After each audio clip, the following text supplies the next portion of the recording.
Good morning students, 12th class, chapter number 5 and chapter name is organizing, classwork number 37 and topic is importance, significance of organizing। इससे पहले जो हमने किया वो था ऑर्गेनाइजिंग प्रोसेस और मीनिंग ऑफ ऑर्गेनाइजिंग, किसे कहते हैं ऑर्गेनाइजिंग, ये मैंने आपको बताया। आज डिस्कस करते हैं importance of organizing. The first point is, जो फर्स्ट पॉइंट है वो है benefits in specialization. Benefits in specialization में, बेनिफिट स्पेशलाइजेशन क्या होता है? ऑर्गेनाइजिंग में every individual is assign a part of total work. हर इंडिविजुअल को असाइन किया जाता है part of total work. Total work का एक पार्ट असाइन किया जाता है। टोटल वर्क असाइन नहीं किया जाता, उसका कुछ पार्ट दिया जाता है। Due to this division of work into smaller unit and assignment of unit according to the qualification, उसकी क्वालिफिकेशन के अकॉर्डिंग वर्क दिया जाता है। Students, according to qualification, specialization के अकॉर्डिंग।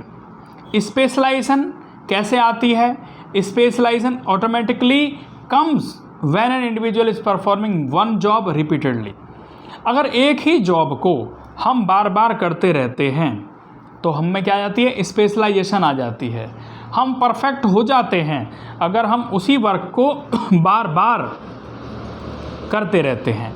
अगर वही वर्क हम बार बार करते रहेंगे तो हम स्पेशलाइज्ड हो जाएंगे, हम परफेक्ट हो जाएंगे। सेकंड आता है clarity in working relationship. Working relationship clear होनी चाहिए। ऑर्गेनाइजिंग में इट इज़ क्लियरली डिफाइन, ये क्लियर डिफाइन होना चाहिए that what all and how much power and authority is enjoyed by different individual. कितनी पावर किसको दी गई है, कितना अथॉरिटी किसको दी गई है, हर इंडिविजुअल को अलग अलग। और मैनेजर को, हर मैनेजर नो वेरी क्लियर, बहुत अच्छे से जानता है to whom he can give order, किसको उसे ऑर्डर देना है और किससे उसे ऑर्डर लेना है, किसको ऑर्डर देना है और किससे ऑर्डर लेना है। Superior subordinate relation is clearly define organizing. Superior और सबऑर्डिनेट का रिलेशन यहाँ क्लियरली डिफाइन होता है ऑर्गेनाइजिंग में कि क्या उनके रोल रहेंगे। नेक्स्ट आता है ऑप्टिमम यूटिलाइजेशन ऑफ रिसोर्सेस।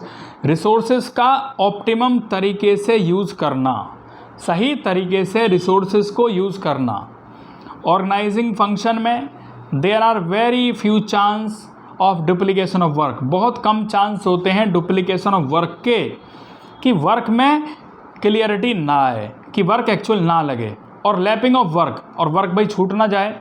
क्योंकि jobs are assign to different individual clearly define, क्योंकि जो जॉब दी जाती है, जो वर्क असाइन किया जाता है अलग अलग इंडिविजुअल को, वो क्लियरली डिफाइन होता है, उसके बारे में क्लियरली इंफॉर्मेशन दी जाती है।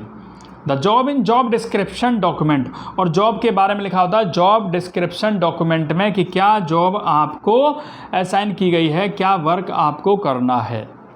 So there are no chance, तो कोई चांस नहीं है that the same work is performed by two or more individual. कोई चांस नहीं है कि एक वर्क को एक से ज़्यादा इंडिविजुअल करेंगे, दो या दो से ज़्यादा इंडिविजुअल उस वर्क को करेंगे। नेक्स्ट आता है adoption to change. Whenever the changes take place in business, जब कभी हम देखते हैं भाई बिजनेस में चेंज होता है, बिजनेस इन्वायरमेंट में, then with the help of और ऑर्गेनाइजिंग फंक्शन, तो ऑर्गेनाइजिंग फंक्शन की हमें हेल्प लेनी पड़ती है। These changes can be adopted systematically. जो चेंजेस होते हैं सिस्टमेटिकली होते हैं, क्योंकि organizing function create different department, क्योंकि जो ऑर्गेनाइजिंग फंक्शन होता है वो डिफरेंट डिपार्टमेंट्स को क्रिएट करता है, बनाता है, and group related activities under each department. और कौन सी एक्टिविटीज़ रिलेटेड है हर डिपार्टमेंट में ये बताया जाता है।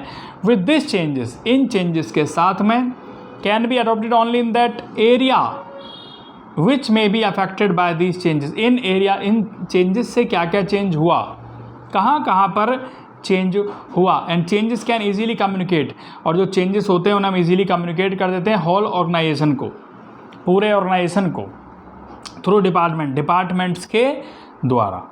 Organisational structure can be suitable modify according to changes.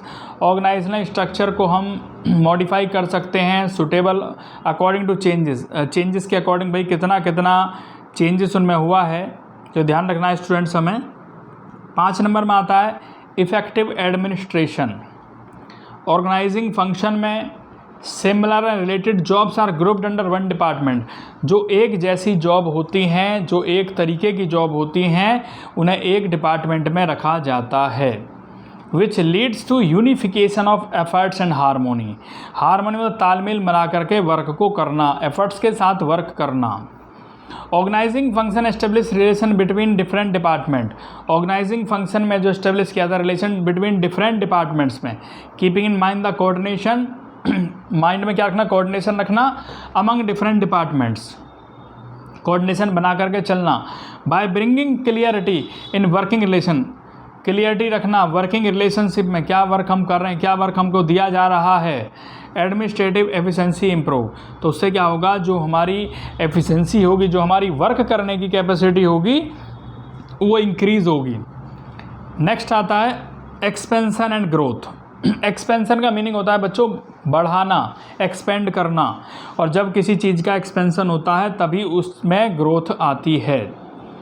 With optimum utilization of resources, जब हम रिसोर्सेज का ऑप्टिमम तरीके से, अनुकूलतम तरीके से यूज़ करते हैं और प्रॉपर डिवाइड किया जाता है वर्क डिपार्टमेंट्स का, तो company can easily meet the challenges. तो कंपनी अपने चैलेंजेस को इजीली मीट कर लेती है, उन्हें प्राप्त कर लेती है, अपने चैलेंजेस को नहीं होने देती, कोई चैलेंज उससे कोई नहीं कर सकता। And can expand there activity in planned manner, और जो भी प्लानिंग की होती है उसके अकॉर्डिंग ही हम क्या कहते हैं, एक्सपेंड कर लेते हैं अपनी एक्टिविटीज़ को, जो भी हमने प्लान किया है उन्हें हम अचीव कर लेते हैं, प्राप्त कर लेते हैं। एक्सपेंशन का मतलब होता है बच्चों विस्तार करना, बढ़ाना। ग्रोथ का मीनिंग क्या होता है कि पहले आपके पास 10 एम्प्लॉयज़ काम करते थे, अब आपके पास 20 एम्प्लॉयज़ काम करते हैं। पहले हमारी सेल 50,000 की होती थी, अब हमारी सेल 1 लाख की होती है। पहले हमारे पास 3 ब्रांचेस थी, आज हमारे लिए 10 ब्रांचेस काम कर रही हैं, तो इसे कहते हैं ग्रोथ होना। Development of personnel, development personnel में क्या है, delegation of authority. Delegation of authority is an important part of organizing, ये ऑर्गेनाइजिंग का एक इम्पॉर्टेंट पार्ट है। By delegating the routine manager can concentrate, manager किस चीज़ पर कॉन्सेंट्रेट करता है, डेवलप न्यू मेथड, डेवलप करना new method and ways of performing job, और वो क्या तरीके हैं जिससे हम परफॉर्म कर सकते हैं जॉब को। It gives them time to innovate new technology, और टाइम टू टाइम इनोवेट करते रहना न्यू टेक्नोलॉजीज़ को। An area for growth of the company, और कंपनी की ग्रोथ किस तरीके से बढ़ सकती है। Delegation not only reduce the workload of manager, delegation का मतलब ये नहीं है कि वर्क को कम करना, मैनेजर के वर्क को कम करना, रिड्यूस करना, ये इससे मतलब नहीं है। But also help to them, लेकिन ऑल्सो हेल्प करना, realize their full potential, more creative work, वो अपने पूरे पोटेंशियल से वर्क करें। जो एम्प्लॉयज़ हैं वो पूरी मेहनत से काम करें और अपने वर्क को प्रॉपर तरीके से वो करें। मोर क्रिएटिव वर्क, वर्क को अच्छे तरीके से वो कंप्लीट करें। ये आप चार्ट देख रहे हैं बच्चों, यहाँ पे इंपॉर्टेंस ऑर्गेनाइजिंग, ये इस तरह का चार्ट भी अगर आप बनाते हैं तो बहुत अच्छा रहता है बोर्ड्स में। जैसे कि बेनिफिट्स स्पेशलाइजेशन इस तरीके से, clarity in working relationship, optimum utilization of resources, adoption to change, effective administration, expansion and growth, development of personnel. तो ये वर्क स्टूडेंट्स आपको अपनी नोटबुक में नोट करना है। थैंक यू बच्चों, ये वर्क आप करेंगे।